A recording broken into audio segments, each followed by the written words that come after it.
The way too early top 25 is out, and you're right, it is too early, but in another way, it's not too early. Let's start setting some expectations for the Michigan Wolverines in 2025. Coming up next.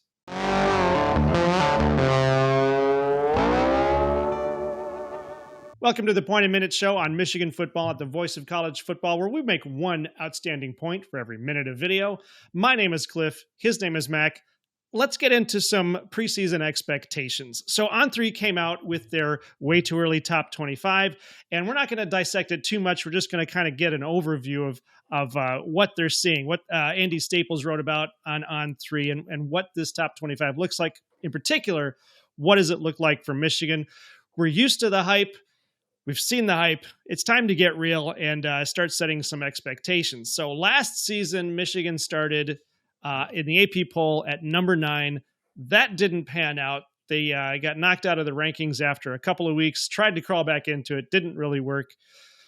On3 has Michigan at number 12 in their way too early rankings. Mac, what do you think? Too high, too low? What are you thinking about that one? It's obviously way too low. They should be number 1. They've got Davis Warren coming back, man. Davis Warren is back. One of 3 Michigan quarterbacks to beat Ohio State in Columbus this century. Nice. That's all I'm going to say. Actually, 4 if you want to count Alex Orji, because technically he was a quarterback, but whatever. Anyway, true, yeah. I'm going to be really honest. I hate preseason polls. I don't know that that's terribly controversial anymore. I think most people really don't like preseason polls anymore. And I'm thinking back to like 2017 when Michigan started the season number 7, and then when was it 8-4 or 7-5? I can't remember. One of those terrible records. With the loss to Michigan State, I think Michigan at the time was like number 6 or something like that. And then they lose to, I think Michigan State was unranked or maybe ranked really low. And it was a torrential downpour. And it was a ridiculous game. Really, really stupid. Almost got into a fight with a drunk guy at Buffalo Wild Wings. And that was my birthday. So that was my birthday. Just an average birthday for me, apparently. When Michigan's ranked in the top 10, I mean, first off, I don't care. Okay. But when they're ranked in the top 10, I start to get nervous because then I think that, please, Michigan players and coaches, don't look at this poll and think, you're 2006 Michigan and then lose to App State, 2006, 2007. Please don't do that kind of thing. But that being said, I don't think that the culture of Michigan football is in a place right now where they're going to look at a preseason ranking of number 12 and be like, yeah, they're probably going to look at it and be like, oh, no, we're way better than that, dude. And I guess they're all marijuana smoking surfer dudes. But anyway, I mean, they're probably going to be fairly upset with that. But I still think it's stupid. I think that preseason polls are just really dumb because, you've got the talent the talent numbers. You've got the rosters are pretty much actually they're not really solidified if you think about it because there's still a spring transfer window. Anything could happen. Players could get injured over spring and fall camp. You see it all the time. And then some players just might not work out, and coaches might move on. Things happen. So these polls are really stupid because they don't have any, body of work to compare the teams against to really understand who's number 12, who's number 13, who's the best in the nation. Why are they putting Ohio State at number 2 when we don't even know who their quarterback's going to be? And that's not a slight against them. Clearly they're going to have talent on the roster and probably top 5 talent at that. But what have they done to deserve a top 2 ranking?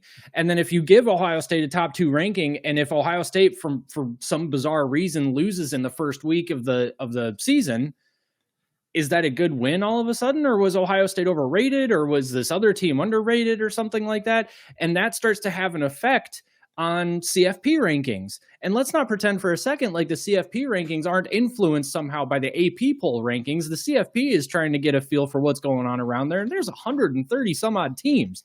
Like, that's a difficult thing to do. So you can't tell me that they're not looking at the AP poll trying to get at least a baseline understanding of where the country thinks these different teams are, where the AP thinks these different teams are, so that they can start to give their own comparisons. Now, we've also talked on this channel and our channel about how certain teams should not be ranked as highly as they are. So certainly I think I would prefer, Ohio State at number 2 than Boise State. But I also think that neither of them should be ranked. I think that preseason polls are stupid. I get it. Did I make that clear? Yeah. Oh, yeah, you did. Perfectly crystal clear for you. Yeah. No, I was trying to remember. I even saw in the Twitter thread or the X thread where this article was posted for On3, and they basically said the same thing. There's people saying the same thing you're saying, that how can you even say anything when we don't know how any of these guys are doing? I did want to say though that we've got at least a couple of good things. So from what I understand, Wink Martindale was getting interviewed to go to the NFL, but it sounds like he is. At least at this point, it looks like those jobs have been filled and he didn't get them. So It sounds like he's coming back. But I mean, looking at Michigan's offense and defense for this coming up season, then we've got Bryce Underwood coming in, 5-star quarterback. He's a freshman. I for one don't think he'll start. I don't know how you feel about that, because he is still a freshman. It doesn't matter that he's a 5-star. He's still a freshman. We've got Justice Haynes, who is the running back from Alabama. We've got Jordan Marshall, who is the running back who did all of that good stuff in the ReliaQuest Bowl against Alabama. And what do we have as far as wide receivers coming in? You saw some recruiting on 247 Sports there. Yeah, I mean, so they've got Andrew Marsh coming in. He's a 4-star, 94 rated wide receiver out of Texas. Jacob Washington, he's a 3-star, 89 rated, 6'3", so kind of a tall guy. And I guess I'll say this, understanding that I don't entirely get the technical specifications of what makes an X versus a Y receiver, a slot receiver versus a wideout. I don't know if that's actually the technical term anyway. But I will say that something that TJ has said on this channel multiple times is that, we need to be recruiting wide receivers, getting in wide receivers that are taller than 5'11", 6 foot kind of guys. Oh, yeah. We need to get, the 6'2" kind of guy. Frankly, they need to get people who are as tall or taller than me. And I'm 6'2". So if you have a guy who's playing wide receiver and he's shorter than me, you're screwed. Anyway, so Jacob Washington is 6'3". Andrew Marsh is 6'1". So taller guys. I don't know if Jacob Washington's 180-pound frame is necessarily big enough to play that X receiver that I know TJ has been wanting Michigan to get so passionately lately. I will say, though, that Jamar Browder, 6'3", 205-pound wide receiver out of Lake Worth, Florida. He's 88 overall. I mean, 6'3", 205, that's a solid frame. Those are going to be winning some of those 50-50 balls. I think he'll probably have a decent amount of speed on him too. But again, these are recruits. They're all freshmen. So they're going to need time to grow. They're going to need time to get better, gain some experience and stuff like that. And I think that's probably going to be some of the story with 2025 Michigan, but I'll get to that in a second. Some impact players that I think will probably see the field this year. So first off, Justice Haynes from Alabama. Yeah, he's going to see the field this year. Like, he and Jordan Marshall are going to be the new Blake Corum and Hassan Haskins, or Blake Corum and Donovan Edwards, although Donovan Edwards obviously fell off this year, but I think that they'll be pretty good there. The wide receivers they have coming in are kind of interesting. So Anthony Simpson's coming in from UMass. He's a 3-star. He had 1 year where he kind of had a breakout season. Otherwise, it hasn't really been anything to write home about. You could say, is that because Don Brown was the coach and probably shouldn't have been? Yeah, there is that.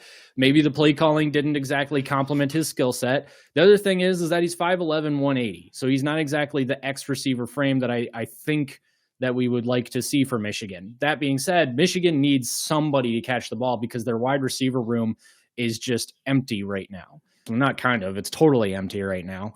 And I can't remember, I believe somebody has entered the transfer portal, and I can't remember exactly who it is, if it's Tyler Morris or Samaj Morgan. I don't think it's Freddie Moore. Peyton O'Leary is back. So they've got people who actually have some experience that are coming back in 2025. The thing is that they weren't exactly fantastic in 2024. So how much is that extra year of experience really going to matter? The other thing is, though, is maybe they're actually pretty good and the quarterback play was just not everything it could have been. And that's where a quarterback transfer like Mikey Keene could come into play. And so I'll touch on whether or not I think Bryce Underwood is going to start. As of right now, I don't think so.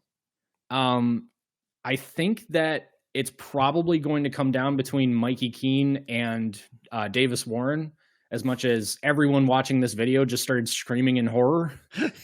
But he is coming back. And the thing is he's got another year of experience under his belt now.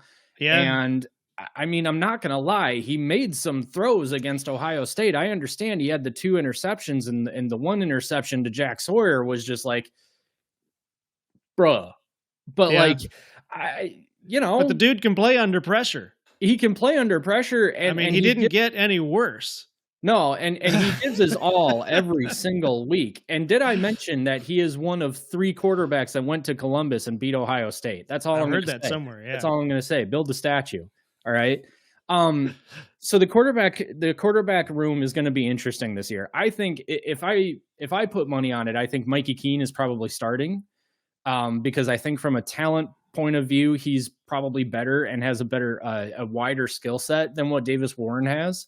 I see Davis Warren being the starter if Mikey Keene just kind of doesn't pan out and Davis Warren is able to kind of expand on some of his pass throwing abilities and decision-making abilities, especially the deep ball. He needs to get better at the deep ball. And if he does that, maybe that's a good chance at starting for him. The way Bryce Underwood starts is if he turns out to be everything that we think he is a lot sooner than we expect him to be. Meaning he's got no college experience, which is fine. Obviously, he's a true freshman. That's to be expected. If he comes into fall camp or spring and fall camp and just lights it up and he's far and away the most talented and making all the right decisions, fine. Let him start. Just because he doesn't have the experience that the other 2 do doesn't mean that he shouldn't be allowed to start if he's just that much better than them. If he's making the right reads, I don't necessarily care about the athleticism. I just want to make sure. I mean, he's got the athleticism. That's why I don't care about it. I don't necessarily care about that much, or that part as much as I do. Is he making the right decisions? Is he throwing interceptions during practice? Is he throwing the ball into windows where he really shouldn't be? Is he being overly risky? Those are the types of things that you need to look out for. And if he's doing well at those types of things, if he's showing maturity, those are what's going to win him the job over Davis Warren and Mikey Keene. But again, I have a feeling that Mikey Keene's probably going to be the starter just because of a wider skill set than Davis Warren. But Davis Warren has another year of experience and knows the playbook. So you never know. On the defensive side, we know Mason Graham and Kenneth Grant are both leaving. I think it was it Kenneth Grant who for a hot minute there we thought was coming back. I think just for a second we were like, but they're both declaring for the NFL. So now you've got what's his name? Jashwan Barham. Jashwan Barham has got to fill the shoes of one of those guys. He has, according to this article, he finished 2024 with 66 tackles, 3.5 tackles for loss, 1 sack, 2 pass breakups, 20 quarterback pressures, and 21 run stops. So he's no slouch. No, we've got some talent there. Do you have any idea how does the rest of the defense look? I don't have exact names, and also I want to put this out there. I think Jashwan Barham is a linebacker, and he's not going to be playing on the line. Unless he is a linebacker, yeah. He is a linebacker. Okay, so Kenneth Grant and Mason Graham were both on the line. They were both D lines. Right, I guess I shouldn't have said he's going to fill their shoes. He's just going to be a strong part of the defense coming back, Yeah. Okay, yeah. So that's definitely true. I mean, Jashwan Barham, I think there were some games where you were scratching your head a little bit and you're like, I don't know what he's doing. There were other games where he just went off. I think against Ohio State, he was definitely a solid presence. So yeah, he's definitely going to be a huge part of this defense coming into next year. The thing is that Michigan's defense, honestly, I don't think that they lose that much outside of Kenneth Grant and Mason Graham. I think pretty much everybody that you saw on the field for Michigan this year is going to be on the field for them next year too. And that actually includes offense to a point. There were some transfers, but and some opt-outs. But other than that, I think with Wink Martindale, especially not actually getting an NFL position, I think Michigan's defense is going to be top 5 again, possibly best in the nation. I mean, they've got the transfer from Alabama, Damon Payne coming in. They've got Tavis Metcalf coming in. He's going to be really good. TJ Metcalf. Oh, I didn't even realize this. There are 2 Metcalfs coming in. How about that?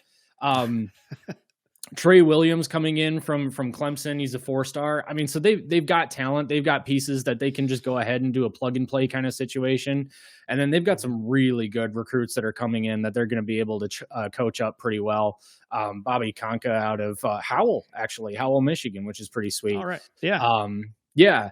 Nathaniel Marshall coming out of Oak Park, Illinois.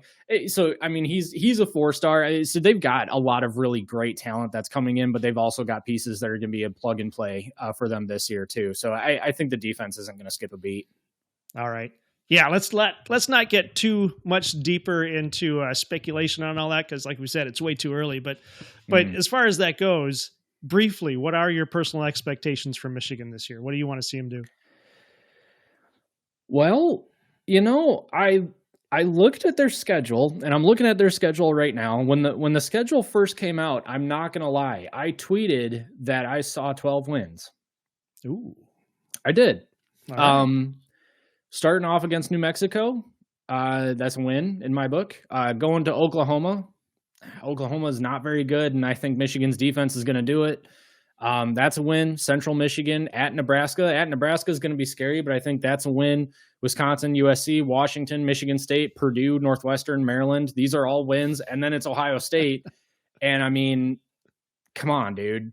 Like, Ohio State can't do anything against Michigan now all of a sudden. So I don't know, man. I mean, unless Ryan Day really does head out. Well, if he heads out, then they're in a rebuilding year, right? Maybe. I don't know. I don't know. I mean, Urban Meyer didn't have a rebuilding year. I mean, he came in and set fire to everybody pretty quickly. So I don't know. Yep. The thing is that I'm looking at the schedule, and I'm not looking at it like, there's no Texas, there's no Oregon, there's no I don't know, Penn State. There's no Penn State again. So, instead of them, they've got, Nebraska. Nebraska's definitely on the come up, but are they going to be at Michigan's level just yet? Or what's that going to look like? Where is USC going to be? USC's quarterback just transferred out. There was some speculation he was coming to Michigan. That's not the case, but he just transferred out. Michigan State, I know that I liked the Jonathan Smith hire. I hope that it works out for him. It's not looking good this year either. I don't think that they'll make a bowl game. The only thing I could say is that Northwestern's at Wrigley Field, and that might be a little bit of a throw off. So I don't know. Maybe they'll bring their bats and forget they were playing football that particular weekend. But honestly, I see 12 wins. I think at the very least they go 10-2. But I think 11-1 or 12-0 is definitely on the table. Yeah, I have heard that too, that compared to last year, Michigan has one of the easier schedules this year. They had one of the harder schedules in 24. Now they're going to have one of the easier schedules in 25. So we'll see what happens. But you know what I was thinking? I wanted to say this earlier, but you mentioned App State. And I thought the way things have been going for Ohio State, we can now say they might get Michigan. Because Ohio State was number 2. And they got beaten by Michigan, except we'll have to see tonight if Ohio State wins the national championship or not. But that also implies that Michigan's kind of bad. Well, or just not on Ohio State's level, and Michigan's shut Ohio State down for 4 years. All right. It's not a perfect analogy. Anyway, it's a crap analogy, and you should be ashamed of yourself. What do you think about what we think?